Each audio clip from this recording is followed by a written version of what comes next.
الحمد لله وحده والصلاة والسلام على من لا نبي بعده. اما بعد، السلام علیکم ورحمت الله وبرکاته.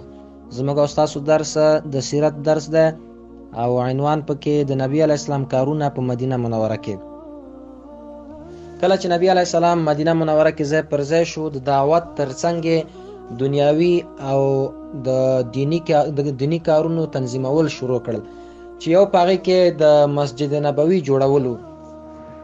کله چې نبی علیه السلام د خپل ماماګانو ځای ته په مدینه منوره کې راغی، یعنی بنو نجار ته راغی، او په کومه اوښه باندې چې نبی علیه السلام سپور و او اوښه چې کوم ځای کې کېناستله، نو نبی علیه السلام دغه ځای د مدینې منورې د مسجد نبوي دپاره غوره کړ.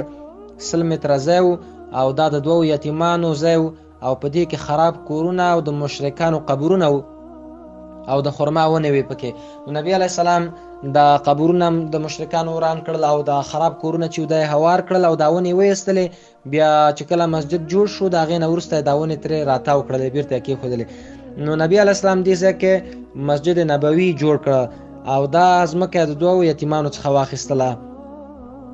نو 3 ګزو په اندازه باندې ستنې ورته جوړ کړلې د دې مسجد، او دیوالونه یې له خښتونه او خټونه ورته جوړ کړل. همدا رقم دا ځمکه چې وه په شګو باندې او جغل او همدا رقم د چمنونه که تاسې لیدلي په دې باندې پوښ کړله دا ځمکه. نو دغه رقم باندې مسجد نبوي جوړ شو او قبله ورته شمال طرف ته د بیت المقدس طرف ته قبله جوړه کړله، ځکه دې وخت کې لا قبله بدله شوې نه وه. لکه موږ او تاسو چې کوم طرف ته مونځ کوو، دا قبله بیا وروسته بدله شوله. نو اول بیت المقدس ته قبله وه، نو قبله بیت المقدس ته ورته جوړه کړه. نو په دغه رقم باندې مسجد نبوي جوړ شو او نبی علیه السلام هم په دې کې خپل کار کو او صحابه ته هم تشویق ورکوه. او نبی علیه السلام به داسې بیتونه زمزمه کول چې په هغې باندې صحابه کرام ډېر تشویقېدل او کارونه یې کول د نبی علیه السلام سره. نو کله چې مسجد جوړ شو، نو دلته مسلمانان 5 وخته جماعت لپاره راتله، منځونه یې کول د نبی علیه السلام سره. خو څوک په وخت باندې نه پوهېدل، کوم سړی به وخت راغی، کوم به ناوخت راغی. نو ټول سره راټول شو، نبی علیه السلام ته کړی چې موږ ته یو نښه معلومه که، تر څو موږ همغې نښې په اندازه باندې موږ راشو او منځونه موږ نه تیر نشي. نو بعضو صحابه کرامو داسې مشوره ورکړه چې موږ به زنګ وهو، دغه مکتبو کې چې کوم زنګ وهل کېږي دا زنګ. همدا رقم چا وویل چې ښکر کې به اذان کوو، چا ویل چې شپېلۍ به وهو. عمر رضی الله تعالی عنه نبی علیه السلام ته ویل چې داسې یو اواز به یو نفر کوي چې الصلاة جامعه، د جمعې مونځ، یعنی د جمع مونځ وبخئ، د جمع مونځ تیار دی، تاسې راشئ. نو نبی علیه السلام د عمر صاحب خبره ومنله، او چې کله به د جمع وخت راغی، نو یو نفر به تیز اواز باندې وویل چې د جمع مونځ ته راشئ، نو ټول به راتله. بیا د دې نه وروسته یو صحابي دی د عبدالله بن زید انصاري رضی الله تعالی عنه، د اذان په خوب کې ولیده. څوک ورته راشي او اذان ورته وښیي چې دغسې اذان کوه چې الله اکبر الله اکبر، دا ټول اذان ورته وښیي. نو دا نبی علیه السلام ته راشي او ورته وایي چې ترمذي حدیث دی اوږده چې ما داسې خوب لیدلی یا د الله رسوله.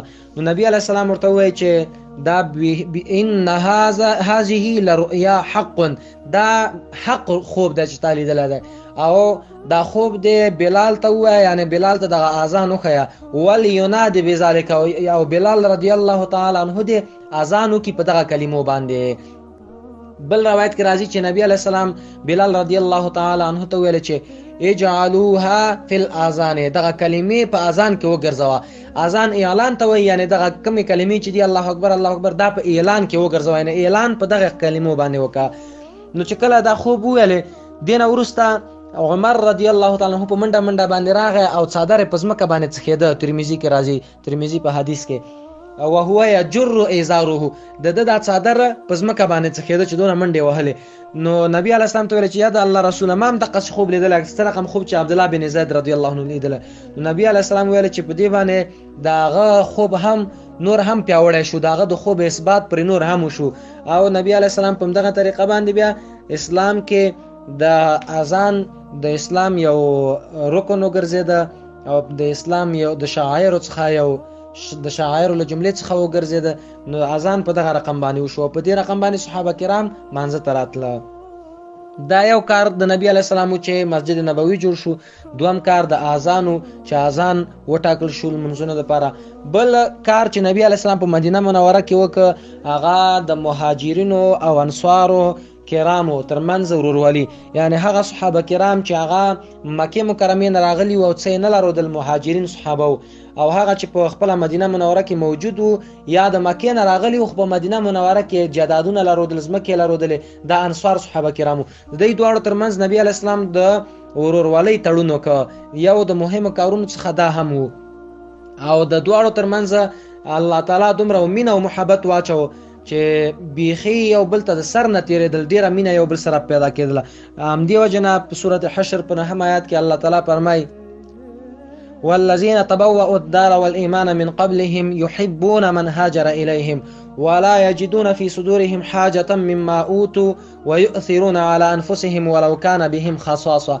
الله تعالی وایي چې دا مهاجرینو له راتګ نه مخکې چې دا چا ایمان راوړی په دار هجرت کې یعنی په مدینه منوره کې دوی د هغې سره ډیره مینه کوي. الله تعالی وایي او هر هغه څه چې هغوی ته دوی ورکوي د زړه د مینې څخه یې ورکوي او الله تعالی وایي دوی په خپل ځان باندې هغوی ته ترجیح ورکوي اگر که په دوی باندې ولګوي.